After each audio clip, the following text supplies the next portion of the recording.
It all started when I married Harry 7 years ago. Our life together was everything I had ever wanted, except for one thing, his sister, Kayla. Oh, Kayla. The negativity she brought into our lives was suffocating. I could never figure out why, but from the very beginning, she made it her mission to belittle me, to tear at the very fabric of our happiness. She was manipulative, toxic, and her presence was like a storm cloud hanging over every moment. I tried to avoid her as much as I could, but it wasn't always easy. Harry and I had been in love for years. But long before we met, Kayla had already been trying to push him into relationships he didn't want. When Harry was 23, after a breakup, she begged him to get back with her best friend, despite him not having feelings for her. When he refused, it caused a rift that only deepened over time.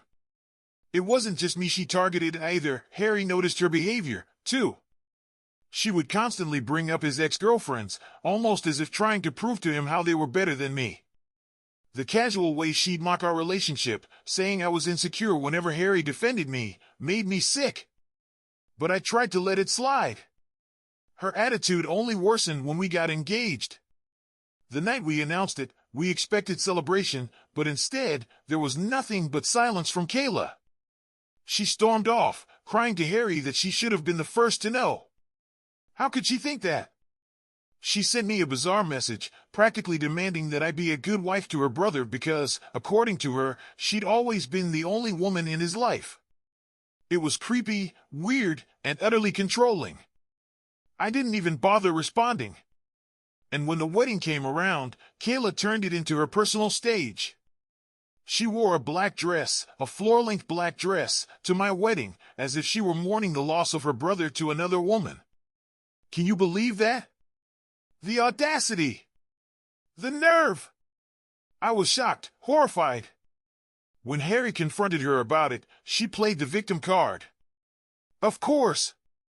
In the end, my mother-in-law had to step in, demanding she leave. Kayla's behavior had gone too far, and it wasn't over. When I gave birth to our son, Nate, I set a boundary. I didn't want her near him. She didn't understand, but my husband and his family supported me. They knew exactly what she was capable of. We were understanding when she suffered a miscarriage. We invited her into our home, hoping she had changed. She was sweet to Nate at first, but it didn't last long. Soon enough, it was the same story. She blamed everyone but herself for her problems, from ex-boyfriends to ex-friends, and now even her husband. The manipulation never stopped. Then came the shocking news: Kayla was getting married. But when we weren't invited, Harry was furious. When we asked her about it, her response was simple: she couldn't have me overshadowing her wedding. And her reasoning? At our wedding, I had dared to wear pink, so she had to dress in black, just like I had. Was she serious? Harry was livid. He talked to his parents, and they made it clear they wouldn't pay for the wedding, and they wouldn't attend. Kayla was devastated, and that was when she approached me, apologizing and begging for forgiveness. She was sweet, persuasive even. I'll admit it, I fell for it. I forgave her, hoping we could move on. But that was a mistake.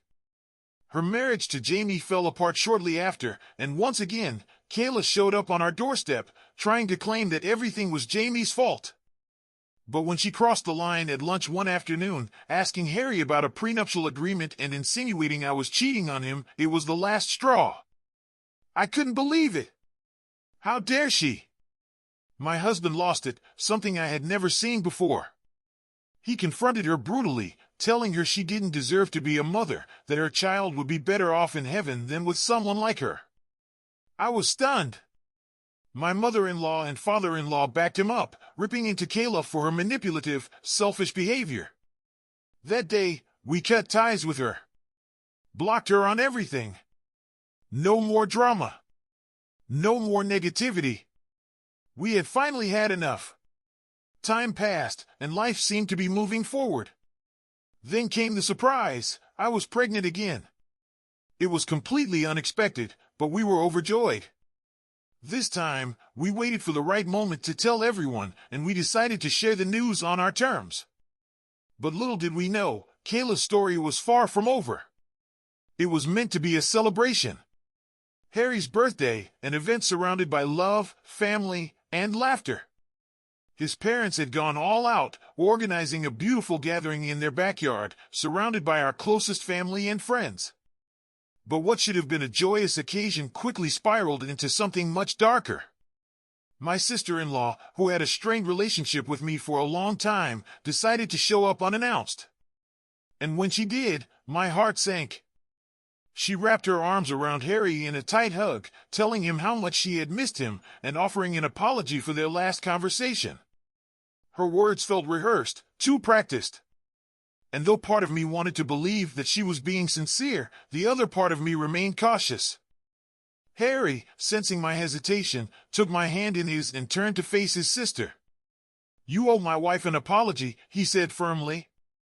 And then, to my surprise, she nodded and turned to me. "I've been going to therapy," she confessed, looking at me with wide, apologetic eyes. "I realize how wrong it was to humiliate you."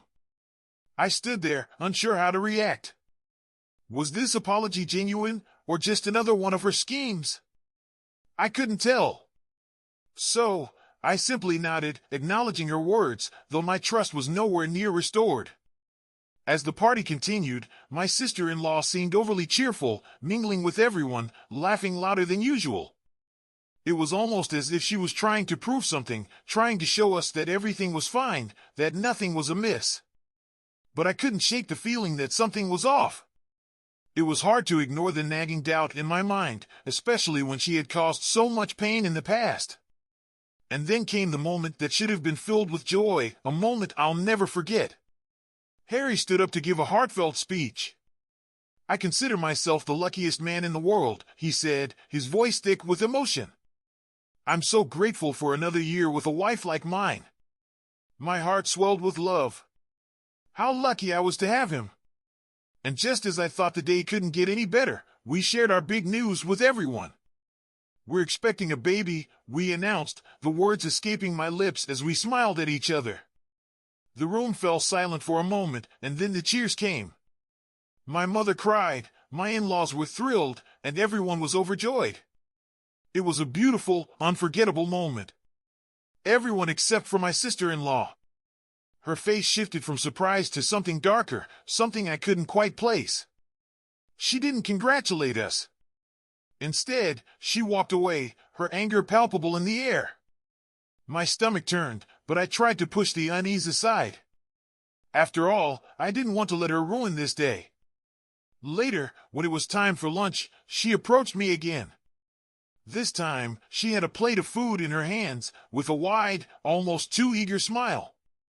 "I wanted to serve you," she announced loudly, her voice ringing in my ears. "I'm so happy for you." She even made a comment about making up for the past. I accepted the plate, not wanting to make a scene, but I should have known better. The second I saw the shrimp on my plate, my heart sank. I was allergic to shrimp. It was a well-known fact in my family. And yet, my sister-in-law had served it to me. I shook my head in disbelief. I couldn't understand why she would do this. But I didn't want to cause a fuss in front of everyone, so I quietly went to get a new plate. Just as I was about to sit down, Jimia, my brother-in-law, came over to congratulate me on the pregnancy. We spoke for a moment, and when I mentioned the shrimp, he offered to take the plate for himself. I smiled, grateful for his understanding, and handed it over. I never imagined what would happen next. Not even an hour later, Jimia started feeling sick.